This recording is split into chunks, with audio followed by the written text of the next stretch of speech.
Welcome to the Focal Point Podcast. I'm your host, Tony Riggs. Here I take a deep dive into my personal interests of the hidden craftsmanship, philosophies, and passions behind society's talent. If you're intrigued by artistic nuance, please subscribe and follow on my YouTube channel, Spotify, and Buzzsprout. With that being said, let me introduce you to today's guests.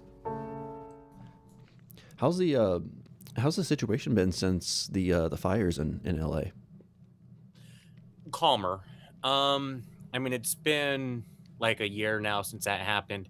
Um, so things have definitely I would say they got normal. Especially if you're in that area of LA. Um, I a few months ago I was about a mile away from where the fire ended, and Hmm. I still didn't even drive into it. And I was like, if I keep going straight for just another mile, I can see kind of what the aftermath looks like. And I was like, no, I'm just gonna turn back around and just let that be what it is. Um, I know a lot of people it was a tragedy is a complete understatement. I mean, these Hmm. people had their entire lives ripped out. Um, the people that I do know that had places out there, they're working at getting their life back together, and that chapter in that book is coming to a close, thankfully, and are just trying to um, continue on and pick up the pieces where they best they could. Hmm. I was actually a year ago. I was interviewing. I did two interviews back to back in the same weekend when it was happening with people that were from LA. One guy, he was a cinematographer. He was doing a promo for his western movie, and the other guy was a former actor, but mostly does music. And with the musician, he was monitoring it as we were recording because he was pretty close to it. He could see Wow. like the smoke rising from the houses. I don't know the geography of LA, but it was an interesting situation because I don't. It's like when you're when I'm doing an interview. Normally the guest is fairly focused, but then you have this other situation where you don't know what's going to happen, and so his reaction during the entire thing was that he had to keep going back and checking outside with whether or not he actually had to evacuate because he was that close to it. And so, in conjunction with that, because some of the business has been moving out of Hollywood, as far as I've heard, and somewhat noticed because we've been getting more people shooting things in the Midwest now, Mhm. which is where I'm from. I'm from Ohio, and I worry about the culture because Hollywood has been the central hub for the better part of like 80 to 100 years or something like that for filmmaking. Sure. And so I just like to get people's perspectives on the film culture there. Yeah, as far as filming goes, we've been losing our filming in this area for a while now. Like we're still kind of the hub, but a lot of places we're going, or a lot of films are going to like Atlanta, Texas, Louisiana. A lot of stuff has been going into Canada. Oddly enough, when I film, I'm actually filming more out of state as well. I'll do about 6 to 8 films a year, and I would probably say half of that's out of Los Angeles. Mm. So you're getting business from Los Angeles and then going out, or half the business is being filmed in Los Angeles, is what you're saying? It just depends, like wherever production's at. Like some productions, like we had the production out in Idaho, and so producers had hit me up from that area, and so I just fly out there and do that film out there. But the production companies were already kind of established in Idaho. Um, Idaho. Interesting. yes, yes, It's the first I've Idaho. heard of that. In the indie film market, they've got a lot of stuff going on. I mean, it's not quite the Atlanta level, definitely not the LA market, but they do have stuff going on out there. And they've got good stuff going on out there. Um, so it is kind of cool to see with like the advancements of technology, um, be able to have more availability in other areas to put together films. Hmm. One reason why I think that LA was always dominating the entire market was because uh, not just the terrain and the atmosphere, of what we've got out here, uh, but also because of the equipment and stuff. Like you wouldn't find really expensive cameras so much in Idaho, Right. and now everybody has access to a red camera, or to a high-end camera. I The know several technology, people with a red camera who live in yeah, nowhere. exactly. And these are people who are passionate about filmmaking, but they just kind of like their hometown, but they still have the passion, and they don't want to move to Los Angeles for whatever reason. If their families out there, they're just comfortable in Idaho or anywhere. Um, but they still have the passion there. And now technology has gotten to a point to where it's so cheap and so good. Well, they can go buy a red camera if they really want to, and if they have the means to, and put together a really good show. So Mm, I think that's one thing that the industry is going for that's um, really helping the industry. okay.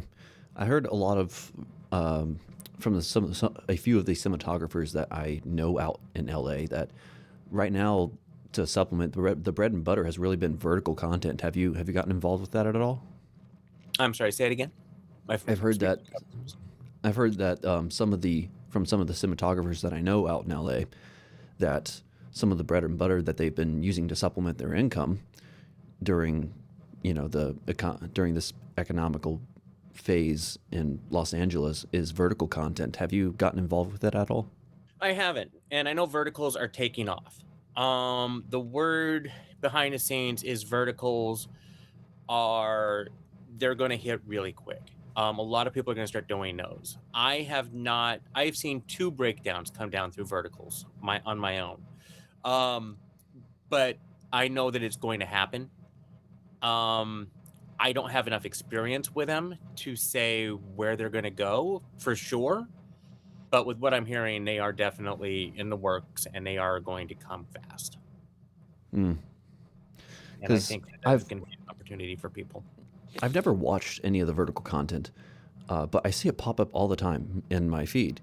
And I've never taken. It's usually like a short series, but from the clips that I've seen from various shows that they're doing, that's kind of like a really well done soap opera, as far as I can tell.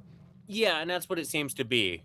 Um, and again, I like the fact that, again, you're letting really highly creative people have another avenue. It's like it takes a lot of money to go out and make a 2-hour film. But if you've got these old vertical things going on where you're just filming for a minute or less or whatever, um, and you can still put together the quality of a real, of a studio show or even a high end indie, um, yeah, I mean it's just like I said, it's coming. Mm. Well, just go ahead and take a second now that we're recording to introduce yourself, what you do, how long you've been doing it. I've done, my research, but just go ahead and, in your own words, just introduce yourself. My name is Bill Housekeeper. I have been an actor now since I was 7. I grew up in a small town out in Utah where there was not a real lot of films being done. There's still not a lot of films being done in my hometown. There's a community college that, when I went there, had an amazing theater program, and then I got my bachelor's at Mesa State University in Grand Junction in acting as well. Uh, Lived in Los Angeles now for almost 25 years. Steadily working actor. Do about 8 or 10 films a year. Hmm. Um, yeah, just had a lot of training and a lot of fun doing it. I've noticed when I took a look at your IMDb, I noticed that about per year, between 4 and 6 are listed, at least going back to 2020. But has that cranked up since in the last few years for business for you? Yeah, it has. And that's the weird thing is right when the pandemic, I would say about maybe 4 or 5 months into the pandemic, for some weird reason, I started getting emails from all kinds of production companies. And it was always like, we don't know when this film is going to start filming, but we want you in it. Hmm. I am not sure what kicked that off, but I'm very fortunate for that. A lot of the stuff I never even auditioned for. And now here we are a few years later, and it's basically been because of word of mouth. It's like, oh, um, we've heard of you or we've worked with you in the past. We want to bring you in. Mm. Um, and so that's been very fortunate as well. I feel bad because my website is not even really up and running to the point that it needs to be, because I would love to get some demo reel or some footage on that site, on my website. But I just haven't had a chance to, mainly because I've just been so busy. And oddly enough, it's not been a necessity for me to have it to that point yet, Hmm. but it's something I need to get on. I think it would help out a lot. Where do you think that? What advantages do you think you'll get from, fully bringing that about in order to further your career along? Like where's the strategic business transition that involves that for you? So I mean, it's just another tool. It's a tool in the toolbox, is all that it is. People say, "Do you have a business card?" Well, yeah, I got a business card. Okay, do you have an Instagram? Yeah, I got an Instagram. Do you have a website? Yeah, I got a website. Um, it's just another tool. And as an actor, especially if you're just starting out, you need to have as many tools as you can get in that toolbox. Everybody has always been, preaching you need to have a headshot, you Mm. need to have a demo reel, and then like the next, steps are you need to have an agent, a manager, all this stuff. And those are all tools and things that you have. Well, the agent and manager are not really tools. They're more of a member of your team. Um, because that's what it is. Acting is, as an actor, I believe you are really just the spokesman for the group. You're the face of your own company. But everybody will tell you that, well, we know who Steve Jobs is. There's 1,000 people working behind that guy Right. making the product. And that's, to all the newer actors. Um, that's what you got to remember is your agent, your manager, your publicist. If you have a marketing person who's keeping up with your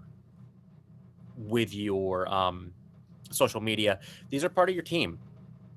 It is a team. You are just the spokesman for the group. You're the only one that they see on camera. Okay. Tell me about the transition early on when you went from theater to getting involved with film. Because I've heard from some other actors that I've known as well as interviewed that there's a learning curve when it comes to the way that you portray that your character. Because with theater you're very you project a lot with your body, but versus film where you really have to kind of focus on your facial expressions. Yeah, I mean, the camera's going to pick up everything. You can't hide from the camera. That When that camera is on you, you're seen, and no matter what thing you do, it's going to be known. You cannot escape it. Theater. The thing I love about theater is you have no second takes. It is probably the most authentic, in my opinion. I think it's probably the most authentic form of acting because you're in it and the audience is in it with you. Because you have to project to Uh, the back of the room too. you have to, yeah, I mean, you have to project. But I mean, that also comes in with vocal training. I mean, you can whisper and still be heard in the very back of the house. Hmm. It's all about technique and vocal training, because sometimes your character has to whisper to another character when you're trying to keep things secret. And, you know, back in Shakespeare's time, they didn't have microphones. And now we do have microphones. Okay, so we have a way I was to just wondering about that because there's now there's we have cheap microphones. there's Okay, this theater. is great. But the thing is, a microphone is a technology.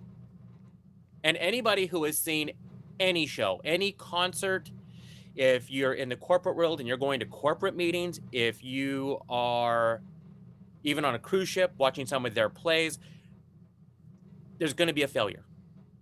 Hmm. If you're seeing something live, there's going to at some point, there's a very good chance there's going to be a failure, no matter what your budget is, no matter what you're looking at. The Super Bowl, we lost like what, a minute and a half of the Super Bowl a few years ago because of a power outage. Do you remember that? I do remember that. I don't remember who was Yeah, playing, but I remember that. yeah. But you remember that. I remember that. That's for sure. Everybody on this in this it remembers that. And my point is this: technology is going to fail. So if you're an actor thinking, well, I have a microphone and I'm going to go to Broadway, so I'm covered. No, you are not. Prepare for the best, hope for the best, prepare for the worst. If your microphone goes out, you need to have the vocal training to be able to project those whispers to hit the back of the house.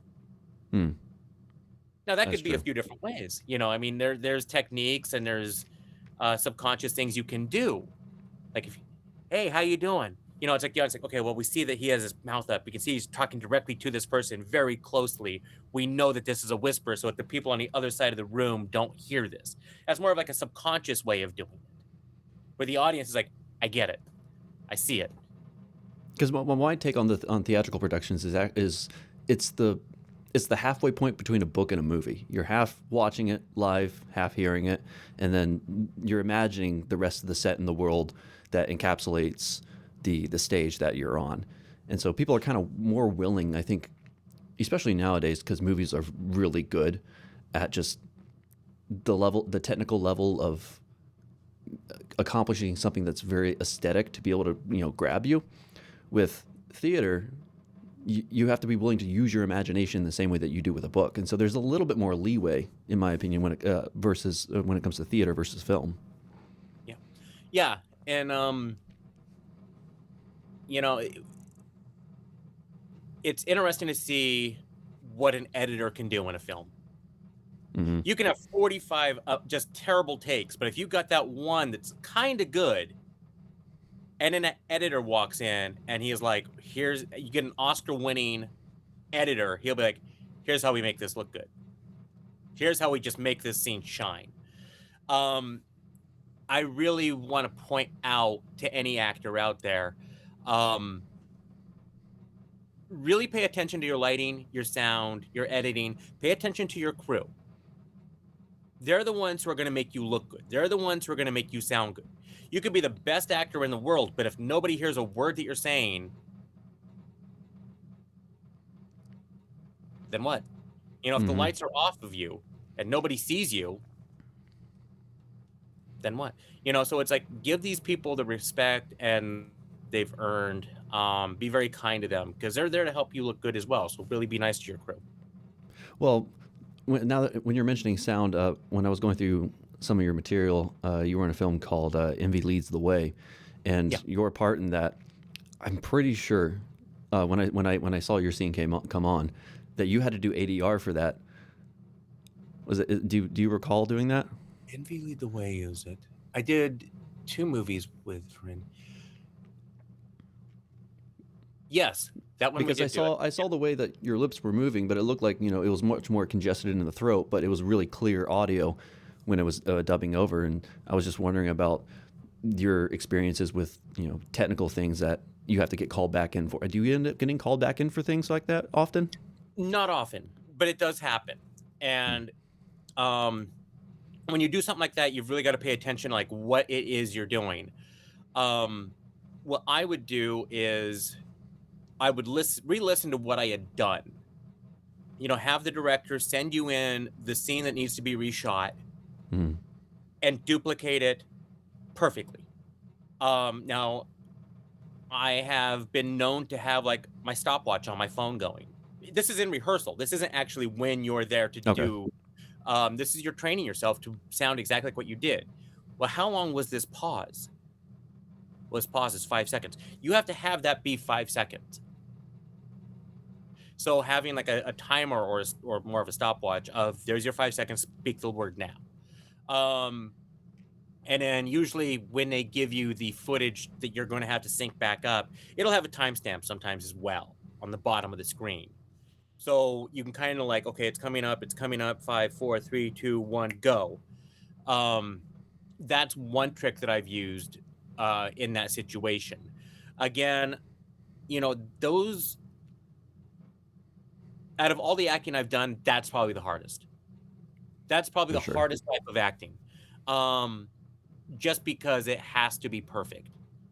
And if it's not, it's hard to get it right. And again, you're looking at like your editor, um, and possibly your sound engineer. They're going to be having to work a little extra harder to try to get you to do that, which is why doing a sound check and getting mic levels up front is really important before you even start to Hmm. do the take. Have Yeah. Have you run into the situation where you're working with a director and he just ends up doing like 10, 20 takes of something that's really simple, or where he's just trying to get something right, but for some reason, it's not going the way he wants. And what would be your advice to other actors that when it comes to having the patience to work through that sort of situation? It's going to happen. It's going to happen. How often is it going to happen? How often are you filming with that director? Well, I'm filming with this director for 2 months. Then it's going to happen for 2 months. Be ready for it.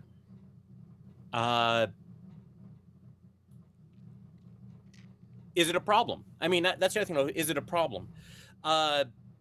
One thing I would do is do the take the exact same way every single time. And if it gets to be like 20 or 30 takes, do it the exact same way, but different. Try to find a different feeling behind it. Try to put a different inclination on certain words. I mean, you already know the character. You should, at this point, if you're already filming, you should know what the scene is about. You should have done your character analysis. You should have done your script analysis. The other actor is in the scene with you. Take what they're saying and maybe add in a little. I mean, maybe the guy it's a bad example, but maybe the person's like, saying something more sarcastically than playfully. And if you get that reading from that other actor, take it that way. Go down that road. Have the rest of your lines be like that. Again, the reason I think that the director is doing it so many takes is because they want to have a lot of options in the editing room. So look at it like that. Don't get mad at them for doing that. Well, we've been filming the exact same scene for an hour and a half. It's 3 lines. Yeah, it's a little time consuming. I get it. But at the end of the day, he's trying to make you look good. Right. So they're doing this to get the best take that they got to make you look the best you can look. So, I mean, is it nerve-wracking? For me, no. Could I see it be for somebody else? Absolutely. Is that something that you trained yourself to just be able to, get through over the course of the years, or was that something that, once you got into film and the business, is mainly does that being able to persevere through that sort of situation come from callousness or just sheer professionalism? For me, I'm kind of a different person. I mean, I'm used to it. I've been used to it my entire life. I don't know why. I don't know if it's just like I have a special level of patience people don't have. I don't know. I have done movies where they're like, your call time is 2:00 in the afternoon. We need you here. I was filming a part of a cop, and be in your police uniform, be ready to go. So me being me, I always show up about an hour or two early. I don't care if other people are late. It doesn't bother me at all if other people are late. I cannot stand it if I am late. So I won't be late at all. I'll get there an hour or two ahead of schedule and I'll just read. I'll read my script, and if I'm not reading my script, I'm in my head and I'm analyzing this character. I'm analyzing the scene. I'm analyzing this entire script as whole. I am trying to get an idea in my mind of what I think the director has of that scene or of that project in his mind. If I'm working on a project, let's say I have 3 pages of dialogue and I have a month to learn 3 pages of dialogue for whatever reason. I will probably spend maybe an hour a page, maybe. But I will probably spend no joke, probably between 6 to 12 hours just on the scene. I love driving. I will make a copy of the script. I'll put it in my passenger seat of my car for that night, and or the scene of the day that I've had to work on, and I'll work on it for a couple of hours in my apartment, just running lines, getting it kind of down, getting the flow of it, seeing where it's going, and then from 8:00 to 10:00 at night, I'm in my car, and I've got the scene right next to me, and all I'm doing is why, where, how, who, relationships. What is this? Why is this? What's the undertone? What's the theme? what's the theme of not the overall show, but just also the theme of the overall scene Do to you think get. there's a point that you can obviously over rehearse and you end up getting locked into the specific version that you have in your head, and then when you get on set, then the director's like, "Oh no, we're gonna take this emotional direction," and then Absolutely. suddenly you're now fighting between all this memorization that you've done, and then be able to give the director what he wants. Absolutely. I think that that is something that can definitely happen to me, at least. I can't speak for every actor, but have I had that? Absolutely. That's the reason why when I'm driving in my car, I'm not rehearsing how I'm saying words. Mm-hmm. Talking myself into, well, I have to scream right now. Because if I try to take my emotion from the other character every time, and if the other actor in the scene, says something and I want to cry, I'm going to cry. Now they may not like the shot. The editor, the director might say cut. The editor might be like, I can't use this, but it's there. It's in the it's in the footage if they want to use it. The key is you got to make it real. Why are you crying? Is there a real reason for you to cry? Did they really hurt you? Really? Maybe they did. Maybe they didn't. I'm a Meisner trained actor, and basically that is all about listening for a natural reaction. Keeping the reaction natural. That's where you want to go. That's the goal, is to keep the natural response. Not how you rehearsed it in your shower the day before for 20 minutes. You don't want to do Yeah. that. Don't do that, because then that could sabotage you. And I've seen actors do that. Okay, you're going to say this, and then I'm going to come in and this without ever talking to the other actor, by the way. This person has been working in their apartment, in their shower, in their car, wherever it is, and I'm going to say this line exactly like this.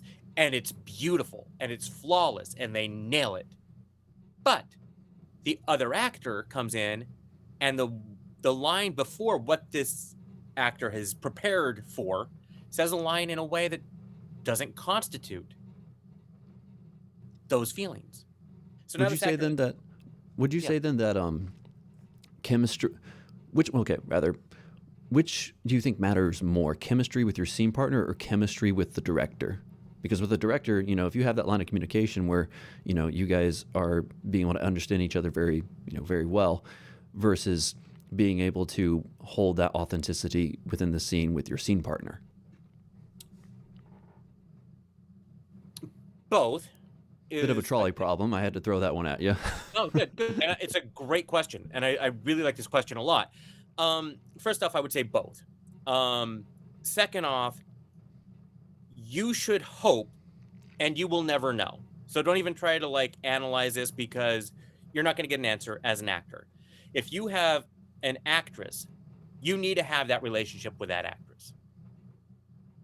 But if you get into a situation where the actress there is no chemistry, like it's just a dead fish. This thing is DOA, and she's an amazing actress. She's great, and you're an amazing actor, but the two of you just can't get it.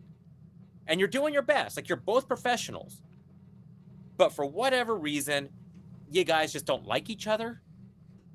Maybe you think they're flighty. Maybe she thinks you're flighty. Like, who knows? At that point, you've got to go back and be like, and to yourself, you can't say this out loud or to anybody, but like, the director cast this person for a reason. Trust their judgment. Even though I think I know, out of all my script analysis, all my character analysis, all this driving around in my car, I have come up with the reason for this, and this actress just ain't getting it. She's not getting my vision. What you need to do is, it's not your vision. It's a That's like hard the thing to do. scariest thing as an actor, though, is that ultimately you're there for someone else, and Oh, at the end of the day, it's ultimately not your call. I don't know, unless you're like an A-list actor, and then at that point, all the budget's kind of revolving around you anyway, and so you can maybe get a little bit more leverage. But I'm just curious that how, especially for newer actors, because I got a lot of actor friends. There's a degree of you don't want to rely on callousness, obviously, when Yeah. it comes to just getting through the production. Have you ha, have you run into situations like that where you've had to pull one or the other aside and just like try to sort things out? No. Really? There have been times when I wanted to. There Hmm. is one person, and I will not say anything more than that, but there was one person, and it's like the entire group are like, we don't know what he means either. Like the So it was entire a crew's like, director. I don't It know. was the director then. 'Cause, that sounds like it was a director, not an actor. I will not say if it was director, actor, Okay. or producer, but Fair it enough. I'm was not a trying to full end on your like career here, but you know. they're all like in the corner going, yeah, man, we don't get what he's saying either. Um, and at that point, what you need to do, because that is a situation you're going to have as an actor. The thing is, jumping back to how I was talking about technology and being everybody being able to have access to high end quality cameras more readily, is now there are more readily directors. And that can be good directors, directors with training, or it can be bad directors who, are not directors at all, who have now just got a camera and they want to film something.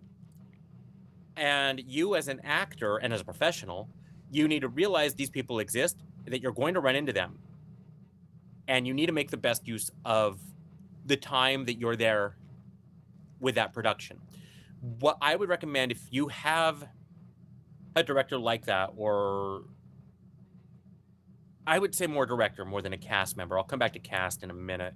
But with a director, you have to very subtly, subconsciously make it seem like it's all their idea if you want to try something new.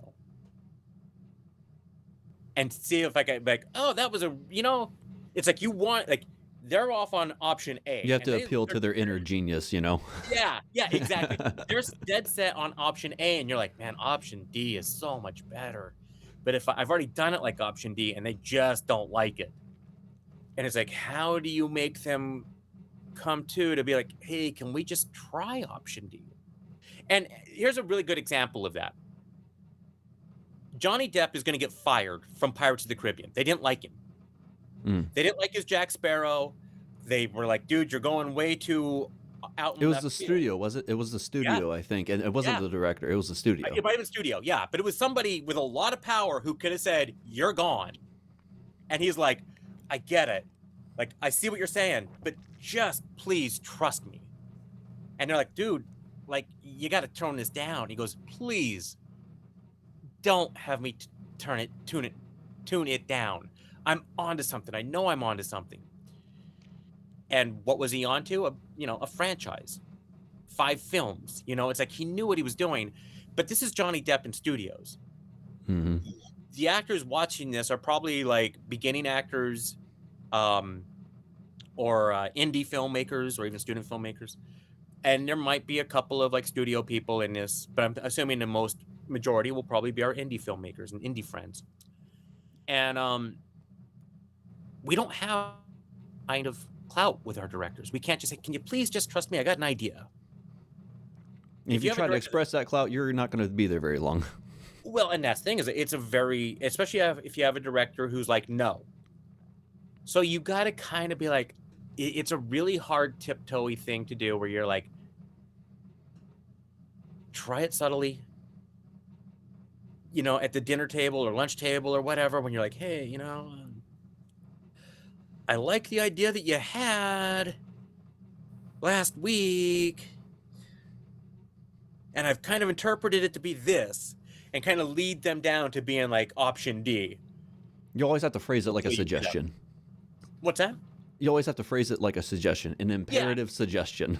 Yeah, and again, like the director is going to be like, no, or the director's like, yeah, and if he says no, okay, then at one point you just got to kind of be like, I just trust the guy. Let's see what he's got. I mean, he's a director. He's the guy in charge. You can throw out your ideas as much as you want, but he has been given his position for a reason, whether it's his own money and he's funding it and directing it, Which or is a very frequent thing to happen. It is.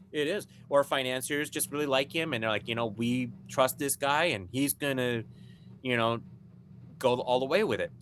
And At that point, you've got to be like, look, man, I'm trying. I don't know where I'm going with this, but let's see your idea. I mean, why not? Let's say maybe option D is the better idea, but maybe option A really is go back to your room at the end of the night, go over the scene, and try to see it from his perspective. Maybe you're wrong. Maybe option Hmm. D sounds the best. Try to get into his head and be like, hey, where is he seeing this? Because sometimes it's not always, even if one decision, when it comes to the performance specifically, is the best decision for that it's isolated, by itself. Maybe the director is actually trying to go with option A because it runs better with the rest of the sequence that's getting strung, and it's more about the overall uh, narrative and how it's stitched together. That is exactly the best way to put that. So when you have your actress that you're not vibing with,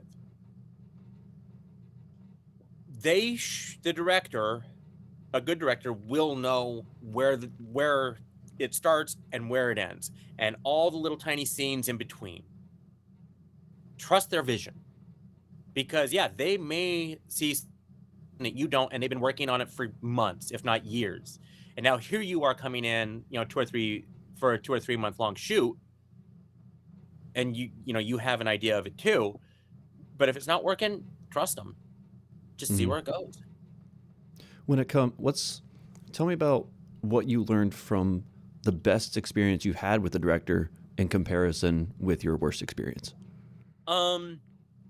Oh, geez. I've been very fortunate to work with some really good directors, both in theater and in film. Linda Lee was a great one for A Soldier's Secret. Steve Merlot was absolutely. I love what he did with his Texas Chainsaw Massacre uh, vision. Um, Craig McClowan off of Straw Girl. He was a lot of fun. I like. So Side the note: thing is, Straw Girl was a disturbing film. oh, that was It one of the was funnest. I mean, I have, I, because the I have advantage such with indie great film is memories. that you always have the ability to do, because mainly for financial reasons, the ability to pull off horror well and when compared with other genres, unless it's pure drama and just people are talking. Yeah. I mean, Sorry, I Straw didn't mean Girl to was. interrupt you. It just popped into my No, head. you're fine. You're fine. Straw Girl was just a really. Straw Girl is one of those movies you just can't put into words. It was so much fun. That it was just magic. Because you're dancing around with a corpse at one point with it. Yes. That had to have been fun, to say the Oh, least. of course. No, and I thought that was. I mean, it was just. There was so much emotion in it. I mean, yeah, and we're getting ready to start filming a follow up to that. We'll probably start filming that Was that a in. proof of concept film, by the way? Because it was a 30-minute Yeah, I think film, it was a roughly. proof of concept. Yeah. Okay. That was the Um, vibe that I got from it, anyway. yeah, and so we're gonna start going in and doing a little bit more with that one. Um, at the end of summer, I think is when we're looking at filming. Um, the directors I love working with. Well, bringing back up the crew. So you got a lighting guy, you got a sound guy, you got an editor. Director comes in, and he's going to take all these people together. Now, he might know a little bit about lighting, might know some basic sound, might know some basic editing, probably, for a director. But these people that he has are specialized in these fields. The lighting guy could tell you the history of lighting all the way back to the 1930s. He went to LDI. He's been to like maybe even USITT. He's been to all of these like conventions, and he's been studying lighting. Sound. That guy's probably been going off into NAM, every year to learn all the new sound stuff. And the director's like, I trust you guys. I trust you guys to know the elements of the physics and the principles of what you're doing to put this show together. And I would hope that the director would walk in and say, you're an actor. I need you to be at the same level as our lighting guy and our sound guy, but in your area of expertise. And those are the directors I love. Where it's like, we recognize you as an artist. You're going to have a little bit of free reign on where this goes. Let's go. Was that And, the experience you had with Straw Girl? absolutely. Hmm. Absolutely. Even A Soldier's Secret was the same way. Uh, yeah, I mean, I've gotten that with quite a few of the projects. I would say probably 80% of the projects I've done have been that. To let what degree in Well, it's that? a pretty good hit rate, especially for an Yeah, actor. yeah. And some directors might only give you 10% of that. Linda and Craig are like, okay, we're gonna give you like the full 80% of like you just go off and do what you think. And I remember when so A Soldier's Secret, Linda was the writer director of that, and it's based off of her son. And he had went into the army, and he came back from Iraq, and he ends up in like in a physical rehab place. And it's all real. Guy's name is Carl. It's not Jackson. My character's name is Jackson, but I'm portraying what he went through. And again, I mean, she watched all this as a mother, and her DP, director of photography, he was a family friend. He knew Carl. He knows Carl. Okay. So I come in, and again, Linda was she's like, just go, just do what you need to do, go. I was like, great. So I went in at the physical therapy part, and she says, cut. And she goes, I have to walk away. And she's starting to cry. And I'm like, I have no idea what's going on. I'm like, oh, guess the scene went well or went really bad. One or the other. I don't know. I mean, It's either one or the other. I don't know what this means right now. She walked away like, oh, we're so fucked. Yeah, We're so fucked. So, and there was a creepy, eerie atmosphere to the room. Nobody said a word. And the other two producers, they also knew Carl. They're all friends.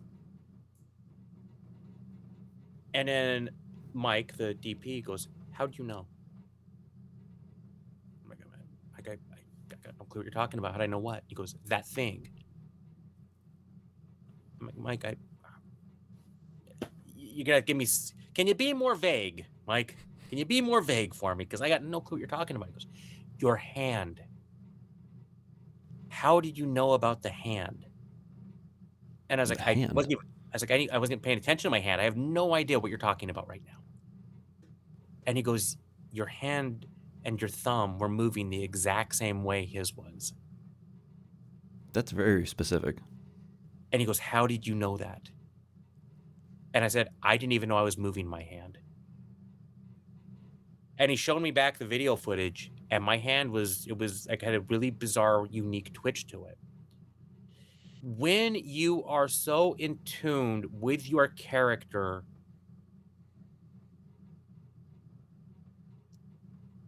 it's such a different feeling, and you can't put it into words. I want to say your character takes over. That would be the best way to put it, and it's completely wrong. I think that, acting, you're not being somebody else. You can only be channeling. You. Yeah, you can only be you. You can be you in that situation of the scene or of the script. If you're going to be a killer, what would you be like as a killer if you were a killer? You don't really kill people, but if I was a killer, I'd, analyze the situation of the victims and how they'd go. You can only be you. This is your instrument. This is what you have to use. Your past life, your life experiences that you've had is where you draw up your emotion from. That's what I think. And yet here I am about ready to just completely be a hypocrite by saying the character took over me in that situation. So maybe I am hypocrite. Maybe I am wrong with this, but there is a point when you are so in tune with that character, it blends perfectly. And when you can find a director who allows you to have that much creativity over the character, those are the directors I love. And I hope that was the long walking descript or definition to the question you asked. It was apt. I'll give you that. I wasn't expecting the degree of uncanny recollection when it came to the parallels that you were portraying with that character. That stuff like experiences like that don't come very often from No, what they I've don't. heard. They don't. Like it's a very, for lack of better terms, it's a very spiritual experience when something that involuntary happens to an actor, and then to have that type of reaction from everyone else. Yeah. Yeah, and I It's think that's very what you're going for as an actor. That's the goal. Stuff like that. When you have that kind of stuff happen, that's when you can be like, "Yep, I have succeeded with that process, with that shot, or that What were the scene." conversations in this for this production that led up to that, um, toward that event happening? That did you sense that you would be able to later on really dig into the character? Was it just a level of trust that they had with you, or what happened in the behind the scenes leading up to this that created that environment for that performance? Well, I wasn't supposed to have that part. She had approached me to play the part of Bill, which is actually Carl's best friend, and it was like, oh, he's in the film. It ended up going to a very talented actor named Travis Hancock, and but their lead actor dropped out about a week before the show. Don't you love it when that happens? And I'm like, seriously? So she just hits me up on Facebook and she's like, look, would you mind? Do you have a problem taking a leading role? And I was like, yeah, great. You have a week to film or to get ready. And I'm like, well, this is fast. Um, and again, just like how I said before, where I'll spend such a small fraction of time with the script, but I will spend a vast majority of time studying the character and the script in my car driving around Los Angeles.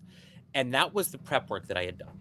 I mean, it was always, I did watch as many movies about Iraq and wars and fighting as I could get my hands on. I remember watching Hamburger Hill and Full Metal Jacket when I was very young. And they were just disturbing films to like an 8-year-old. My cousins were awesome growing up. That's how they ended up getting that one You in had front some of me. very influential cousins, if that's the case. I had some very fun cousins, The and kind of cousins that your mother warns you about. oh yes, totally. And I was like, this movie is just like this movie is like weird. And I did my entire life like these movies are weird and they're not cool and this is not good. But then I get cast in a movie and I'm like, I have 7 days. You better start researching this. So I watched all of those. I watched Jacob's Ladder, which is, I think, Jacob's Ladder was probably, oddly enough, one of the biggest influences of Jackson because it shown what he was like in his head. Did you ever see Jacob's Ladder? I have not. I'm learning about this for the first time. I've seen Full Metal Jacket, but not that one. So, spoiler alert for anybody who has not seen the 1980s film, Jacob's Ladder. It has Tim Robbins in it, and basically he's in, I believe it was Vietnam or the Korean War, and he comes back and he's now home, and there are all these demons around him. And everywhere he looks is just like shadow people of just chaos. All of his friends who came back start dying around him. I mean, it's a very dark film. And I enjoyed the ending of it, but it was not a happy ending. And I was like, this is where this guy is in his head. When we hit the third act of A Soldier's Secret, this is where we are. Do that. Be there. And so I drive around LA like, how do I do that? How do I be there? What is this? What is that? And again, just analyzing. What would be your advice to younger actors when it comes to getting through memorizing long monologues or dialogues that you have to do for a particular shoot? One sentence at a time. Take it one line at a time. I have 2-page monologue. Great. Work on one line at a time. Work on that one sentence. Do it till you've got it flawless. Move on to the next one. Wait till you got them flawless. Run them both at the same time. Run them till they're flawless. Move on to your third line. Don't look at, I mean, because I've done 9 or 10. I've done single man shows where I'm the only one in the film. That's a lot of dialogue. Don't let it scare you. Don't be intimidated. Take it one line at a time. You Think ever of it had to like work through like script changes that happen on the day of or the day before, where you get that one writer director that's just like, I think I can always make it better, and then you have to pivot and adapt on the sure, spot. and that's going to happen. If you know your lines so well, try and grab that change, because if they're changing it, usually on average, they're not changing the entire scene. Not all of it. They might change like 2 or 3 or 4 of your lines in that scene. Mm. Remember the ones that you had already, see that they're still there, and then just work on the added ones. Because you've already got the stuff that was there. You've been working on that all night. Well, now they're changing it on you. Now you have 6 lines. Well, 4 of them are now new. Well, you've got those 2. Don't worry about the 2. Now just focus on the 4. You're probably going to get that. You're not going to get that the second that you start filming. You're going to get that a little bit in advance. Have you gotten a script yet when you're reading the dialogue and like the vision is there, but the dialogue's not the greatest? What goes through your mind when it comes to being able to elevate basic or mid dialogue to be able to actually breathe life into the scene? I mean, that one gets kind of difficult as well. And then also, in a play, you always memorize word for word. In a film, you can alter it a little bit. You want to keep the character. So sometimes, like, I try to memorize word for word, but every now and then in a situation like you've just said where the writing's not quite lining up, make it be your own. But make it be consistent with the character. Right. And with the script. Don't be on a ranch talking about giraffes when you're on a ranch in Montana. There's no giraffes. Like, don't change the animals just for fun because you thought it'd be neat. So one thing too is, when I was in college, I'm extremely, literally painfully dyslexic. And so when I got into college, I had a teacher by the name of Peter Rivenoff, and a very good director. And I remember walking him going, I'm afraid of this. I want to be an actor. I want to make a career in Hollywood. And I have a painfully, like literally painfully difficult time reading. What do I do? I'm scared. And he goes, do you have your car keys in your pocket? I said, yeah. And he goes, give them to me. All right. So I hand him. He's like, step back about, I don't know, 5 or 10 feet. All right. And he just kind of gently tosses the keys. He goes, catch them. Catch them. And he goes, that's how you get around it. He's like, where were you looking? Were you looking at your hand to make sure you caught the keys? It's like, no. He goes, you were looking at the keys, right? I'm like, yeah, I'm looking at the keys because I want to know where they're going. He goes, yeah, your hand will just go there. The keys are the character. Your hand is the dialogue. As long as you can stay focused on the goal, you'll be fine. I've had 1 or 2 instances out of all the films I've done where they're like, you said and, but not but. Oh gosh, those are the worst. Like, yeah, I did. I'm sorry. It was a writer director too, right? I don't remember. I just remember it happening, and it was happening a lot. It was so it was a traumatic writer. that That's right. It was a writer director. It's always Yes, it the was. writer directors though. It's like, no, we're gonna say it like this because they wrote it, so obviously pure genius written onto the words. It has to be exactly the way it is. Yeah, and it's such a small thing. Is the audience going to care? Is the audience going to walk out going, that had a lot of emotion? That was just an amazing project that was not just entertaining but educational. I'm glad that we spent the money on this. I'm glad we got away, from the house for a couple of hours and had a nice little night. But that actor said the word and not but. The whole movie's ruined. It's like, no, nobody ever comes out saying that. It doesn't have an overall effect of the project. It's like the As long equivalent of when your mom, when you're a kid, goes, your company's coming over, you need to go clean your room. Make sure you clean under your bed too. It's like, Oh, why does this totally. matter? It doesn't matter. They're not going to see it. They're not going to notice it. Yeah, yeah. Are we giving them like the guided house tour of under my bed? Like, we have weird friends if that's the case. Like, we need a better group of friends possibly. Um, but yeah, it's like, don't worry about, to the new actors, just worry more about getting the emotion and the theme and the point across. Then, what, what was the best piece of direction you've gotten to date, or at least that sticks out in your head? I mean, I would probably have to default back to Mr. Ivanov throwing those keys, because it was perfect, it was intentional, and it was just like, it put all the pressure off of me. Where it's like, don't worry, just have it happen.